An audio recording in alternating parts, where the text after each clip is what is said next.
fans, do you want to win your share of $100,000? Simply enter the houseofboxing.com Fight Night Prediction Challenge.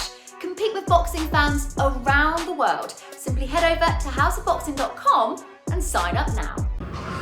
Matt Lenihan, Boxing Social in association with Empire Fight Store, houseofboxing.com. Here, Tony Sims. Look, Jimmy Sains has gone in there tonight. He's got the job done. How pleased are you with his performance? And you know, it was a bit of apparently a fluster of punches to finish the job. What do you make of it? Yeah, it's just about learning at the minute. Second pro fight. It's just a learning curve about getting the fights in. It's good to get a stoppage on the record, obviously, but obviously the competition will get better as he goes along. But it's just all learning at the minute. Mostly you're learning in the gym, in the sparring more than anything. As I say, it's just good to get another fight and another stoppage in quick succession from the last fight. Obviously, it's only his second fight, but what's impressed you most about this young man? He's obviously very confident. It's a good start to his career, but what's been the most impressive thing about him, whether it be in the gym or what he's taken into the fights? Yeah, he's always eager to learn, and you know, he's very dedicated. He's in the gym all the time. He's always eager to pick things up from the other more experienced fighters, and personality-wise, he's got a great personality for boxing. He's a good talker, and he carries power in both hands. And he'll just mature more as a fighter, and he'll just get better as a fighter as he goes along. How beneficial is it having him around the likes of Craig Richards or Conor Benn, all these boys who are at different levels? Can you see sort of certain little bits rubbing off? I know you've touched on it, but obviously John Ryders, you know, all these different people. Joe Cordina, world champion. How beneficial is that for him, a young man who's just learning his trade? Yeah, it's really beneficial. You know, when you've got them sort of fighters in the gym, experienced fighters that fought for world titles, and you know the quality of them in the gym, and then the young ones are around them, like Jimmy Sains and George Lenihan. They're around them sort of fighters.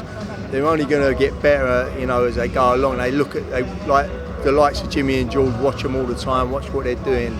They train alongside them. You know, and you pick good stuff up, and you know, as I said earlier, Jimmy's very dedicated to the sport, and you know, obviously he's got a long way to go, but he's a great prospect, and like a lot of the fighters on here tonight, the Matchroom prospects, they've got a good little stable going to come through in the future. What's the biggest difference you see with these prospects as they say then get to 10, 11 fights? Is it the composure in the ring? Is it how they handle the occasion? What's the sort of biggest difference you've seen them from then to where they go? Yeah, of course, and it seems like Matchroom are looking for that perfect prospect all the time, otherwise they don't want to sign them. And you know, I think, like, I heard Eddie Hearn talking the other day, and he's really pleased with the little crop that's coming through, the young ones that are coming through at the moment. And obviously Jimmy Sains and George Lenihan and Maisie Rose Courtney are among that little crop coming through that are young and eager to do well, and it's exciting times for them on the Matchroom cards.